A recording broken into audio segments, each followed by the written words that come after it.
Hello बच्चा बेटी, welcome to my YouTube channel. मैं हूं कैलाश शर्मा। रेक्टिलिनियर मोशन का एक डिफरेंट टाइप का motion under the gravity of earth, जो कोई भी बॉडी ऊपर या नीचे जा रही होती है वर्टिकल डायरेक्शन में जो मोशन होता है बच्चों, उसका एक बहुत ही बेहतरीन क्वेश्चन मैं आप लोगों के लिए लेके आया हूं। ये क्वेश्चन बच्चों इसकी गारंटी के साथ आप लोगों को बहुत पसंद आएगा। क्या है क्वेश्चन, देखते हैं। So, बच्चों क्वेश्चन की लैंग्वेज कुछ इस तरीके से दे रखी है। A balloon is ascending vertically with an acceleration of 2 metre per second square. एक बैलून है 2 मीटर पर सेकंड स्क्वायर के एक्सेलरेशन से ऊपर की तरफ जा रहा है। 2 stones are dropped from it at an interval of 2 second. इसमें से 2 स्टोन ड्रॉप कराए गए और दोनों के बीच में जो इंटरवल रखा गया है उनको ड्रॉप कराने के बीच में वो 2 सेकंड का रखा गया है। Find the distance between them 2 second after the second stone is released.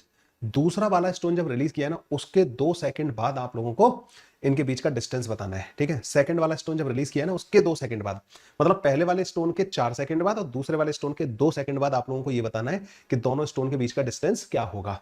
अब इस टाइप के जो क्वेश्चन होते हैं ना बच्चों, अगर आप इनको देखोगे और आप सोचोगे मतलब लाइक एकदम पूरा पिक्चर क्लियर हो जाएगा, फाइनल आंसर भी तुम्हारे दिमाग में आ जाएगा, तो ऐसा नहीं होता है। इस टाइप के क्वेश्चन को सॉल्व करने के लिए आपको क्या करना पड़ता है, डायग्राम बनाना पड़ता है, इन्फॉर्मेशन को एक्जैक्टली यूज करना पड़ता है।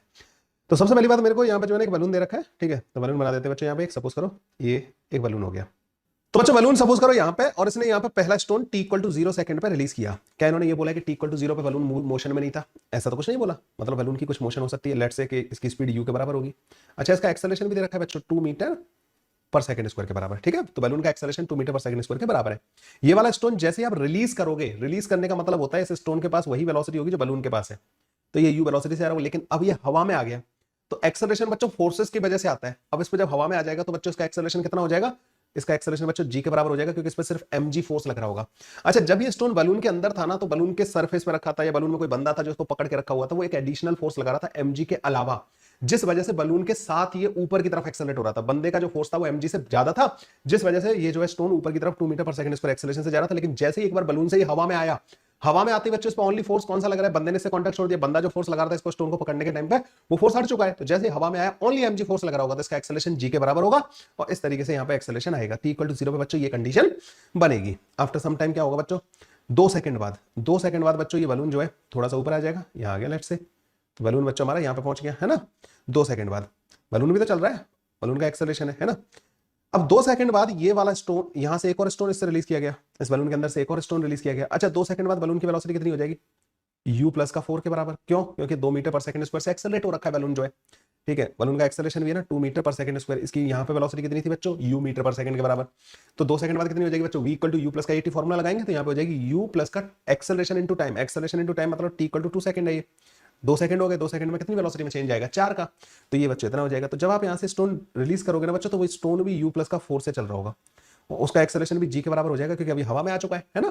तो ये हो जाएगा बच्चों केस। 2 सेकंड बाद ये केस बन गया, और इसका तो बच्चों ये उस टाइम पे कुछ ऊपर जा चुका होगा है ना, जब ये स्टोन रिलीज करे। इस स्टोन के सेकंड वाले स्टोन के रिलीज करने के 2 सेकंड बाद ये आप लोगों से पूछ रहे हैं कि क्या होगा। तो बच्चों मैं क्या करूंगा कि 2 सेकंड बाद मैं मान लेता हूं कि यहां पहुंच गया होगा। अच्छा, इसका मोशन कैसा होगा बच्चों?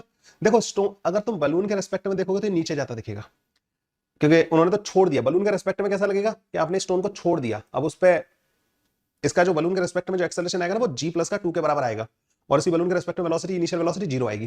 तो ये सब नीचे जाता दिखेगा। लेकिन ग्राउंड के रेस्पेक्ट में बच्चों इसकी वेलोसिटी ऊपर की तरफ है, एक्सेलरेशन नीचे की तरफ है। ये थोड़ा ऊपर जाएगा फिर नीचे आएगा। सेम इसके साथ होगा, थोड़ा ऊपर जाएगा फिर नीचे आएगा। तो मैं क्या मान ले रहा हूं कि t इक्वल टू 4 सेकंड पे, t इक्वल टू 4 सेकंड पे ये यहां पहुंच गया। ठीक है, और t इक्वल टू 4 सेकंड पे बच्चों ये वाला यहां मान लिया मैंने। ठीक है, दोनों बलून की पोजीशन ये मान ली, क्योंकि दोनों पहले तो ऊपर जाएंगे। मान लेते हैं कि ये d1 ऊपर है अपनी इनिशियल पोजीशन से। ठीक है, और ये वाला जो है बच्चों ये अपनी जगह से इनिशियल वाली पोजीशन से कितना ऊपर चला गया? 4 सेकंड के अंदर d1। और ये वाला अपनी जगह से कितना चला गया बच्चों? ये 2 सेकंड के अंदर गया है d2। और जो ये हमारा बैलून है वो कितना ऊपर चला गया होगा, उसकी भी वैल्यू पता कर लेंगे हम लोग ना। ठीक है, तो ये गया बच्चों d1 कितने सेकंड में गया? ये वाला 4 सेकंड में। ये गया बच्चों d2, ये कितने सेकंड में गया? 2 सेकंड में, क्योंकि 2 सेकंड बाद तो रिलीज किया गया, 2 सेकंड इसको चलने का मौका मिला। और ये जो d3 होगा बच्चों, ये कितने सेकंड में हुआ है? 2 सेकंड में बलून का डिस्प्लेसमेंट है। तो अब मैं ये कह रहा हूं कि t इक्वल टू 4 सेकंड पे ये यहां है, t इक्वल टू 4 सेकंड पे बच्चों ये वाला यहाँ है। इन दोनों के बीच का डिस्टेंस हमसे पूछा है, मतलब हमसे ये डिस्टेंस पूछा है इन्होंने ना। आप बोलोगे सर आप तो ऊपर ही जाता मान रहे हो। भाई हम जो इक्वेशन ऑफ मोशन लगाते हैं ना, उस वो अपने आप इस चीज का ध्यान रखती है कि बलून स्टोन ऊपर चल रहा था या नीचे चल रहा था। अगर मान लो ये 2 सेकंड बाद इससे नीचे आ गया होगा तो डिस्प्लेसमेंट अपने आप नेगेटिव आ जाएगा। ये अगर 2 से 4 सेकंड बाद नीचे आ गया होगा इस पॉइंट से, तो डिस्प्लेसमेंट अपने आप नेगेटिव आ जाएगा। उसका टेंशन लेने की जरूरत नहीं है, हमें डी फाइंड करना है। ठीक है, डी की वैल्यू फाइंड करनी है। तो क्या बच्चों यहाँ पे मैं डी की वैल्यू इस वाली इसमें ये मेरे को डिस्टेंस पता करनी है, तो क्या मैं डी की वैल्यू ऐसे रख सकता हूं? देखो यहां से यहां तक की डिस्टेंस d3 के बराबर है, प्लस का d2। उसमें से d1 माइनस कर दूं, देखो d आ जाएगा। आप बोलोगे यस सर बिल्कुल सही बात है ना। ओके, अब एक काम करते हैं बच्चों, इन सब की वैल्यू पुट करना स्टार्ट करते हैं। किस किस की, जैसे d1 की वैल्यू, d1 बच्चों 4 सेकंड में इस स्टोन का डिस्प्लेसमेंट है, तो इसकी इनिशियल वेलोसिटी u के बराबर थी 4 सेकंड में माइनस का हाफ g इंटू 4 का स्क्वायर। ठीक है, ये d1 आ गया। d2 बच्चों इस वाले स्टोन का 2 सेकंड में डिस्प्लेसमेंट है, तो उसकी इनिशियल वेलोसिटी u प्लस का 4 के बराबर है इंटू 2 माइनस का हाफ g इंटू 2 का स्क्वायर। ठीक है, इसकी बलून का डिस्प्लेसमेंट d3 हो जाएगा बच्चों, इसकी इनिशियल वेलोसिटी u के बराबर थी, 2 सेकंड में बात करनी है, प्लस का हाफ a इसका ऊपर की तरफ है बच्चों, ये ध्यान रखना है। इसका एक्सेलरेशन g नहीं है, इसका एक्सेलरेशन 2 के बराबर है ना, क्योंकि इस पे क्या नेट फोर्स ऊपर की तरफ लग रहा होगा, mg को काउंटर करके नेट एक्सेलरेशन ऊपर की तरफ आ रहा होगा। ठीक है, इनको अगर आप ऊपर वाली इक्वेशन में ले जाकर पुट कर दो d वाली में, तो देखो ये आ जाएगा तुम्हारे पास d2 प्लस का d3, इन दोनों को ऐड करो बच्चों ना, तो ये हो जाएगा 4u प्लस का 8, ये कट जाएगा बच्चों, प्लस का 4 माइनस का ये हो जाएगा 20। ठीक है, उसमें से बच्चों उसको माइनस कर दो, 4u माइनस का ये 80 आ जाएगा। ठीक है, 80 आ गया, 4u से बच्चों 4u कट जाएगा। ठीक है, ये बच्चा आपके पास माइनस का 20 प्लस का 12, तो माइनस का 8 बचा और ये प्लस का, तो डी की वैल्यू बच्चों 72 मीटर आ जाएगी। तो बच्चों 72 metre will be the answer. अच्छा, इन्होंने अगर आप u कंसीडर ना भी करके चलो ना बच्चों, अगर जीरो मान के चलो इसकी इनिशियल वेलोसिटी, तब you will get the same answer, because u पे वो डिपेंड ही नहीं कर रहा। तो तुम ये भी कंसीडर कर सकते थे कि initial state of the balloon is at rest, फिर वो एक्सेलरेट हो रहा है, फिर आप वो थोड़ा रिलेटिवली आसान हो जाता। ठीक है, फिर ये गंदी सी इक्वेशन नहीं बनती। लेकिन अगर मैं वैसे करता तो आप सोच सकते थे कि सर आपको कैसे पता चला कि यू पर डिपेंड ही नहीं करेगा। देखो यू यहाँ पे कट जा रहा है, यू पर डिपेंड नहीं कर रहा। वैसे भी क्वेश्चन में दिया था इस तरीके से कि वो यू पर डिपेंड कर रहा होता तो वो कुछ ना कुछ इन्फॉर्मेशन उसके बारे में देते। आई होप ये वाला क्वेश्चन आप लोगों को समझ भी आया होगा और पसंद भी आया होगा, है ना। क्वेश्चन बहुत अलग टाइप का था, थोड़ा सा आपको आउट ऑफ बॉक्स सोचने का मौका देता है इस टाइप का क्वेश्चन। बच्चों, आज मैं रेक्टिलिनियर मोशन का एक बलून वाला एक और प्रॉब्लम लेके आया हूँ। एक प्रॉब्लम तो मैं इससे पहले करवा चुका हूँ, ये बच्चों दूसरा प्रॉब्लम है। बहुत ही प्यारा सा क्वेश्चन है ये भी। आपको वर्टिकल डायरेक्शन में जो मोशन अंडर द ग्रेविटी होती है, रेक्टिलिनियर मोशन का जो पार्ट होता है motion under the gravity of the earth, उस वाले पार्ट का एक अच्छा इलस्ट्रेशन है। थोड़ा सा रिलेटिव का भी आपको आइडिया देगा। यहाँ पे हो क्या रहा है, a balloon rises from the rest with a constant acceleration of g/8। अब मुझे ऐसा लगता है कि यहां तक पहुंचने के बाद बच्चों को ये कंफ्यूजन तो नहीं होता होगा, कुछ 11th वाले बच्चों को स्टार्टिंग में ऐसा कंफ्यूजन होता है, सर ये बलून ऊपर g/8 एक्सेलरेशन से जा रहा है तो क्या हमें इसमें g और लगाने की जरूरत है। देखिए भाई, इस चीज को समझो, g कोई फोर्स नहीं है जिसको लगाते हैं हम लोग ना। आप सुनना इस चीज को ना, मैं थोड़ा सा आपको यहाँ पर इस चीज को पहले क्लियर करता हूँ, फिर इस क्वेश्चन के बारे में बात करेंगे। कोई भी ऑब्जेक्ट अगर हवा में होता है ना, और उस पर कोई ग्रेविटी के फोर्स के अलावा, अर्थ का जो ग्रेविटी होता है ना उसके अलावा अगर कोई फोर्स नहीं लग रहा होता है, तो उस पर जो फोर्स लग रहा होता है वो mg होता है ना, अर्थ की वजह से जो लग रहा होता है mg को अगर आप m से डिवाइड करते हो तो उसका एक्सेलरेशन g के बराबर आ जाता है। तो कोई भी ऑब्जेक्ट अगर हवा में है, मतलब अगर स्पेस में है और उस पर mg के अलावा कोई और फोर्स नहीं लग रहा है, तो उसका एक्सेलरेशन g के बराबर होता है। अब अगर इस पेन को मैं अगर हवा में यहाँ छोड़ दूंगा तो ये इसका एक्सेलरेशन g के बराबर होगा, लेकिन अगर मैं इस पेन को होल्ड कर रहा हूं तो अब इसका एक्सेलरेशन g नहीं है, ये चीज समझ लो। बेसिकली जो एक्सेलरेशन आता है वो नेट फोर्सेस की वजह से आता है। अगर ये हवा में सिर्फ एक ही mg फोर्स लग रहा है तो g एक्सेलरेशन आ जाएगा, लेकिन मेरे हाथ पे रखा हुआ है तो मेरा हाथ mg को यहाँ पे काउंटर बैलेंस कर दे रहा है। Net force on this pen is 0, that's why the acceleration of this pen will be 0। अब आपको वो g नहीं लगाना, वो एक्चुअली फोर्स की वजह से आता है, समझ गए। तो अगर मैं ये कह रहा हूं कि balloon rises from the rest with a constant acceleration of g/8 in upward direction, तो इसका मतलब ये है कि बलून के ऊपर नेट फोर्स ऊपर की तरफ लग रहा है, वो mg को भी काउंटर कर रहा है, काउंटर करने के बाद भी कुछ बच रहा है जिसकी वजह से बलून ऊपर की तरफ जा रहा है। और बलून के केस में ये आता है एयर का जो बॉयंसी होता है ना, बॉयंसी की वजह से बच्चों ऊपर की तरफ जा रहा होता है बलून जो है, और उसका एक्सेलरेशन g/8 आ सकता है। ठीक है, अब जैसे कोई फाइटर प्लेन है, फाइटर प्लेन जब टेक ऑफ करता है, मान लीजिए कोई प्लेन या कोई भी चीज ऊपर की तरफ जा रही है, तो वो mg को काउंटर करके नेट फोर्स उस पे ऊपर की तरफ आ रहा है, that's why it can have acceleration in upward direction also. तो कभी भी ऐसा नहीं बोलना कि g एक्सेलरेशन और लगा दें। ठीक है, g कोई एक्सेलरेशन ऐसा नहीं है g को एक्सेलरेशन को लगा दिया जाए, वो mg फोर्स होता है, अगर उससे बड़ा फोर्स ऊपर की तरफ लग रहा है तो एक्सेलरेशन ऊपर की तरफ आएगा। ठीक है, तो एक्सेलरेशन नेट फोर्स पर डिपेंड करता है। तो बलून जो बच्चों g/8 से ऊपर जा रहा था, एक स्टोन को आपने रिलीज कर दिया, when it has risen to a height h, the time taken by the stone to reach the ground is, यहां पे बच्चों थोड़ा सा मिस प्रिंट है, मैं लिख देता हूं n इंटू रूट के अंदर h divided by g seconds. Then what is the value of n। ठीक है, आपको n की वैल्यू बतानी है। ठीक है, तो the time taken by the stone to reach the ground is n into h divided by root के अंदर h डिवाइडेड बाई g। तो ये जो n होगा ना बच्चों बाहर जो है, इसकी वैल्यू हमसे इन्होंने पूछी है।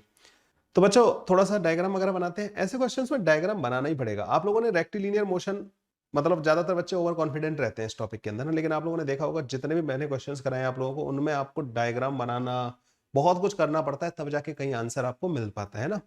तो ये थोड़ी सी आपको हैबिट बनाने की जरूरत है। तो बलून जो बच्चों यहाँ से कांस्टेंट एक्सेलरेशन ऑफ g/8 से ऊपर की तरफ जा रहा है, ठीक है। तो लेट्स से बलून हो गया ये वाला, and this is moving upward in the direct in this upward direction with an acceleration of g/8, ठीक है। तो मैंने इसका g/8 एक्सेलरेशन बोल दिया। अब ये कह रहे हैं कि जब ये h हाइट ऊपर पहुंच जाएगा, तो इसको h हाइट ऊपर पहुंचा देते हैं बच्चों। जब यहाँ पे पहुंच गया h हाइट ऊपर, ये सपोज h हाइट है, इसकी डायग्राम बनाते हैं बच्चों अच्छे से पेशेंस के साथ ना। ये h हाइट ऊपर पहुंच गया, यहाँ पे इसकी कुछ वेलोसिटी आ जाएगी, है ना। Okay, this is h height, और यहाँ पे जो वेलोसिटी आएगी वो लिख लेंगे अपन ना। कैसे लिखेंगे? थर्ड इक्वेशन ऑफ मोशन से लिख लेंगे, ठीक है। चलो तो सॉल्व करना स्टार्ट करते हैं। तो इसकी जो यहाँ पे जो स्पीड आएगी ना बच्चों, v² is equal to u² plus का 2 इंटू g/8 इंटू एच। इसकी जो वेलोसिटी आ जाएगी v इक्वल टू रूट के अंदर gh डिवाइडेड बाई 4 के बराबर आ जाएगी, ठीक है। जब आप यहाँ से एक स्टोन रिलीज करोगे ना, आपने स्टोन को रिलीज कर दिया, तो उसके पास भी बच्चों वेलोसिटी तो वही होगी। अच्छा, इसके पास एक्सेलरेशन g/8 के बराबर था, लेकिन जैसे स्टोन हवा में आ गया, अब इस पर कौन सा फोर्स लग रहा होगा? Only mg। तो इसका एक्सेलरेशन क्या आएगा? g के बराबर। तो बच्चों ग्राउंड के रेस्पेक्ट में स्टोन ऐसे ऊपर की तरफ जाएगा और फिर जमीन पे आएगा, ठीक है। स्टोन ऐसे जमीन पे आएगा, यहां पे गिरेगा ये कहीं ना। आप बोलोगे सर ये राइट में क्यों शिफ्ट कर दिया? वो एक ही लाइन में बनाता तो आप कंफ्यूज हो जाते, ठीक है। थोड़ा सा राइट में शिफ्ट करके इसलिए बनाया है। The time taken by the stone to reach the ground, आपको स्टोन के द्वारा यहां से यहां तक का टाइम कैलकुलेट करना है। तो अब बच्चों आप एक काम करना है, इसको इनिशियल स्टेट बोल देना, this is your initial state, ठीक है। इनिशियल, और बच्चों फाइनल स्टेट क्या हो गई आपकी? ये हो गई आपकी फाइनल स्टेट, ठीक है। आपको बच्चों यहां से यहां तक कौन सी इक्वेशन लगाऊं? टाइम कैलकुलेट करना है, सेकंड इक्वेशन ऑफ मोशन। देखो बच्चों यहाँ पे बहुत इंपॉर्टेंट चीज है, यहाँ पे डायरेक्शन के बारे में थोड़ी बात कर लेते हैं। सपोज करो मैं ऊपर की डायरेक्शन को मान रहा हूँ पॉजिटिव। अच्छा, इक्वेशन में ग्राउंड के रेस्पेक्ट में लगा रहा हूँ, ध्यान रखना। तो इसकी जो इनिशियल वेलोसिटी है वो पॉजिटिव होगी, लेकिन एक्सेलरेशन नेगेटिव होगा। What about the displacement? Displacement होता क्या है? डिस्प्लेसमेंट बच्चों इनिशियल पोजीशन और फाइनल पोजीशन को ज्वाइन करता हुआ वेक्टर होता है। तो फाइनल पोजीशन ये, इनिशियल पोजीशन ये, तो डिस्प्लेसमेंट वेक्टर जो होगा ना बच्चों, ये व्हाइट वाली लाइन होगी डिस्प्लेसमेंट वेक्टर। तो यहाँ पे तुम्हें क्लियरली समझ में आ रहा है कि जो डिस्प्लेसमेंट होगा वो नेगेटिव का होगा, माइनस का एच होगा या नहीं होगा, अगर मैंने ऊपर वाली डायरेक्शन पॉजिटिव मान ली है। तो देखो यहाँ पे बच्चों u जो होगा वो प्लस का v होगा, एक्सेलरेशन जो होगा बच्चों वो माइनस का g के बराबर होगा, डिस्प्लेसमेंट जो होगा ना वो माइनस का h के बराबर होगा। अब हमारे पास इक्वेशन है s is equal to ut plus का हाफ at²। इसमें बच्चों इन सबको विद साइन पुट कर दो। s की जगह पे माइनस h आ जाएगा, इसकी जगह v की वैल्यू पुट कर देते हैं बच्चों रूट के अंदर gh divided by 4 into T, minus का हाफ g इंटू टी का स्क्वायर, ठीक है। ये बनेगी बच्चों हमारे पास इक्वेशन। यहां से एक काम करना बच्चों, इसको इधर ले आना है, इसको इधर ले आना और 2 से ऊपर पूरे में मल्टीप्लाई कर देना। यहाँ पे एक 2 आ रहा होगा नीचे, रूट के अंदर से बाहर निकलेगा ना तो 2 आ जाएगा, और g से डिवाइड कर देना। तो टी स्क्वायर माइनस का रूट के अंदर h divided by g into T, ठीक है। कि 2 तो कट जाएगा, ये इधर आ गया पॉजिटिव हो जाएगा, ये इधर आएगा नेगेटिव हो गया, और वो माइनस का है ही यहाँ पे, तो माइनस का 2h divided by g, this is equal to 0। ये बन जाएगी बच्चों हमारे पास इक्वेशन। अब अगर मैं यहाँ से t की वैल्यू कैलकुलेट करूँ तो t की वैल्यू आएगी बच्चों रूट के अंदर h divided by g plus minus का रूट के अंदर b² h divided by g minus का 4ac 8h divided by g divided by 2, ठीक है। तो जो t की वैल्यू आ जाएगी ना बच्चों हमारे पास वो कितनी आ जाएगी? यहाँ से 3 आएगा बाहर।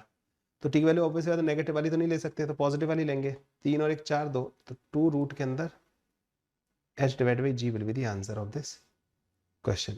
n will be equal to 2, this is the answer actually ना, नॉट दिस। आंसर n पूछा है ना हमसे कि n की वैल्यू क्या होगी, तो n की वैल्यू बच्चों 2 के बराबर होगी, और ये हमारा आंसर आ जाएगा। समझ में आया बच्चों क्वेश्चन जो है?